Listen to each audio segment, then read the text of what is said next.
আল্লাহ কেন আমাদের এই কষ্টকর দুনিয়া সৃষ্টি করেছেন? তিনি তো সব জানেন, আগে থেকেই জানতেন এই দুনিয়া কঠিন আর অধিকাংশ মানুষ জাহান্নামে যাবে, অধিকাংশ তাকে বিশ্বাস করবে না, অধিকাংশ পাপ করবে। তা জেনেও আল্লাহ কেন বানাইলেন? অনেকে চিন্তার স্বাধীনতার কথা বলেন যে আল্লাহ স্বাধীনতা দিয়ে পাঠাইছেন, তাই পাপ করলে দোষ মানুষেরই। কিন্তু আল্লাহ তো এটাও জানতেন যে স্বাধীন হলেও অধিকাংশ মানুষ পাপই করবে। তাহলে কি বলা যায় আল্লাহ জাহান্নামে যাওয়ার জন্যই আমাদের বানাইছেন? এটা কি জুলুম না? ভাই আহমদ মুসা, এই প্রশ্নটি আপনার মতো আরো হয়তো অনেকের। আমরা এই প্রশ্ন উত্তরে অনেক দীর্ঘ আলোচনা করতে পারলে ভালো হতো, কিন্তু আমাদের হাতে সেই সময় নেই। সংক্ষিপ্ত ভাবে বলার চেষ্টা করি। আল্লাহ সংক্রান্ত যত প্রশ্ন আছে আমাদের, এই বেশিরভাগ প্রশ্নের গোড়ায় একটা বড় ধরনের গলদ আছে। সে গলদটা হলো, আমরা আল্লাহকে আমাদের মতো ধরে নিয়ে প্রশ্ন করি। অর্থাৎ আমি আপনি সাধারণ মানুষ সৃষ্টি, আমাদের যে সীমাবদ্ধতা আছে, আমাদের যে জায়গাটা আছে, আল্লাহ রাব্বুল আলামিনকে সেই জায়গায় বিবেচনা করে আমরা প্রশ্ন করি। এটা হলো প্রশ্নের গোড়ায় গলদ। যেমন কেউ যখন প্রশ্ন করে যে আচ্ছা আমাদেরকে আল্লাহ সৃষ্টি করেছে, তাহলে আল্লাহকে কে সৃষ্টি করেছে? নাউজুবিল্লাহ, এরকম প্রশ্ন অনেকে করেন। এই প্রশ্নটার অন্তঃসার শূন্য এবং গোড়ায় গলদ। কারণ আপনি নিজে সৃষ্টি, আপনি জানেন যে কোনো ক্রিয়া ছাড়া কোনো কর্ম হতে পারে না। সেজন্য আপনি নিজে সৃষ্টি হয়েছেন, আপনার স্রষ্টার সন্ধান করছেন যে আমি সৃষ্টি যেহেতু হয়েছে আমার স্রষ্টা নিশ্চয়ই আছে, ভালো কথা। এখন আল্লাহকেও আপনি আপনার মতো করে ভাবছেন যে তাহলে তারও স্রষ্টা দরকার। তারও যদি স্রষ্টা থাকে তাহলে তিনি স্রষ্টা হলেন কিভাবে? আল্লাহর যদি আবার স্রষ্টা বিবেচনা করা যায়, চিন্তা করা যায়, কল্পনা করা যায়, তাহলে তিনি স্রষ্টা হলেন কোত্থেকে? তাহলে তিনিও তো আমার মতো সৃষ্টি হয়ে গেলেন যে তারও আরেকজন যদি স্রষ্টা থাকে। আল্লাহর কোনো স্রষ্টা থাকবে না, তিনি নিজেই স্বয়ং সম্পূর্ণ। এটা তো অবশ্যম্ভাবী, কারণ সৃষ্টি জগতের আমরা সবাই যখন সৃষ্টি, তাই সকল সৃষ্টির তো স্রষ্টা দরকার। তো স্রষ্টার যদি আবার মনে করেন যে তেনার আবার সৃষ্টিকর্তাকে, তাহলে সেক্ষেত্রে তিনি স্রষ্টা হলেন কই? তাকে তো আপনি আপনার মতো করে ভাবছেন। তো এইরকম গোড়ায় কিছু গলদ থাকে। এই প্রশ্ন উত্তরে আমি বলি, কোরআন কারীমে আল্লাহ তাআলা বলেছেন লা ইউসআলু আম্মা ইয়াফআল ওয়া হুম ইউসআলুন। মহান আল্লাহ তাআলা তার নিজের সত্তা সম্পর্কে বলছেন, তিনি যা কিছু করেন তার এই সমস্ত কাজের জন্য কারোর কাছে তিনি জবাবদিহি করতে বাধ্য নন। কারণ তিনি তো মহান সৃষ্টিকর্তা, তার তো কোনো স্রষ্টা নেই, তার উপরে কেউ নেই, তিনি কার কাছে জবাবদিহি করবেন? তার কোনো কাজের জন্য তিনি কারোর কাছে জবাবদিহি করেন না, কিন্তু সবাইকে তার কাছে জবাবদিহি করতে হয়। এখন আপনি যদি আল্লাহর কাছে কোনো বিষয়ে প্রশ্ন রাখেন, আল্লাহর ব্যাপারে আপনার যদি প্রশ্ন জাগে, তাহলে তার মানে আপনি আল্লাহকে জবাবদিহিতার আওতায় আনতে চাচ্ছেন। মহান সৃষ্টিকর্তা যিনি সকল কিছুর সৃষ্টিকর্তা, তাকেও যদি আপনি জবাবদিহিতার আওতায় আনতে চান, তাহলে তিনি মহান সৃষ্টিকর্তা হলেন কিভাবে সম্ভব? এবার আসা যাক, প্রশ্নে আপনি লিখেছেন যে বেশিরভাগ মানুষ জাহান্নামে যাবে আল্লাহ জানেন, তাহলে আর দরকার ছিল কি তৈরি করা? এখন এখানে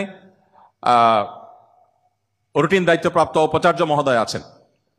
যদি বলা হয় কোন শিক্ষা প্রতিষ্ঠানের প্রধানকে যে স্যার আপনি জানতেন আমরা বেশিরভাগ ছাত্র পরীক্ষা ভালো করব না, আমরা আন্দোলন সংগ্রাম নিয়ে ব্যস্ত ছিলাম, পরীক্ষাটা ভালো হবে না, আপনি জানতেন স্যার, তারপর আপনি পরীক্ষাটা কেন দিলেন বলেন? কোন কথার উপরে ঠিক? পরীক্ষা দেওয়া হয়েছে কেন? এই জন্য। এই প্রশ্নটা যদি করা হয় কোন শিক্ষা প্রতিষ্ঠানের প্রধানকে যে স্যার বেশিরভাগ ছাত্র, আমরা ভালো ছাত্র না, ভালো ছাত্র সবসময় কমই থাকে সংখ্যা, এটা আপনি জানেন স্যার, তারপর আপনি পরীক্ষাটা কেন নিলেন?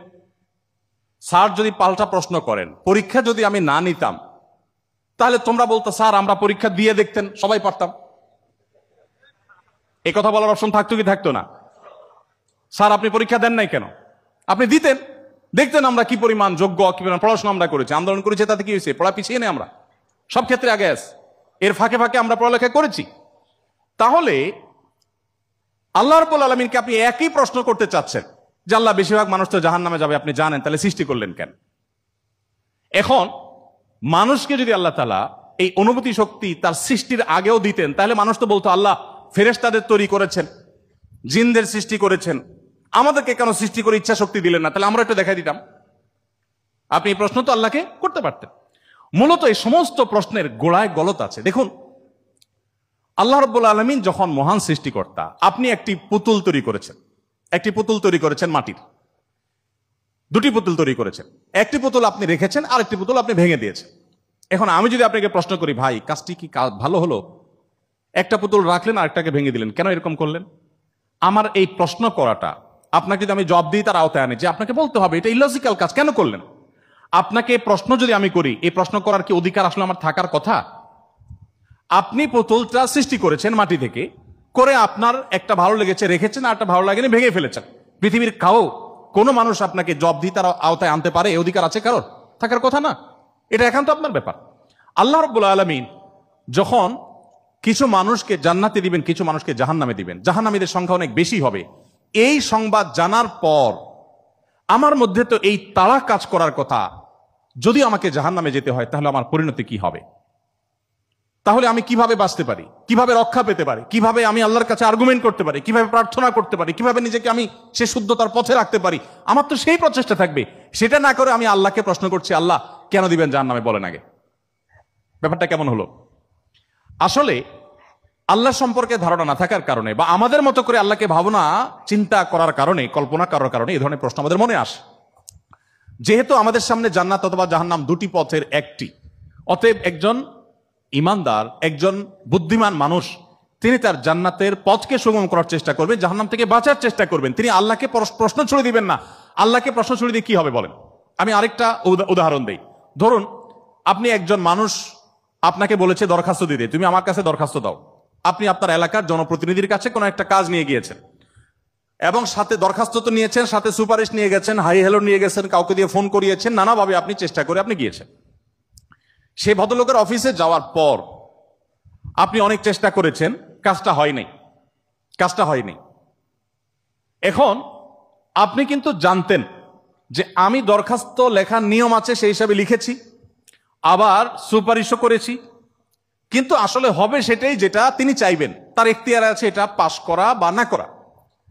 এখন আপনি যদি যে তাকে বলেন, ভাই নেতা সাহেব, যেহেতু বিষয়টা সম্পূর্ণ আপনার ইচ্ছাধীন, আপনি দিবেন কি দিবেন না সম্পূর্ণ আপনার এখতিয়ার, আইনও সেভাবে, নিয়মও সেভাবে, সিস্টেমও সেটা, এখতিয়ার 100% আপনার অধীনে, আপনি চাইলে দিবেন না দিলে নাই, তাহলে নাটক কেন করলেন?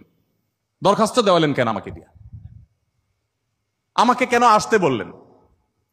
আপনি জানেন সিদ্ধান্ত নেতার হাতে, সিদ্ধান্ত জনপ্রতিনিধির হাতে, সিদ্ধান্ত সে ব্যক্তির হাতে। আপনি জানেন তিনি যা ডিসিশন নেবেন সেটাই হবে।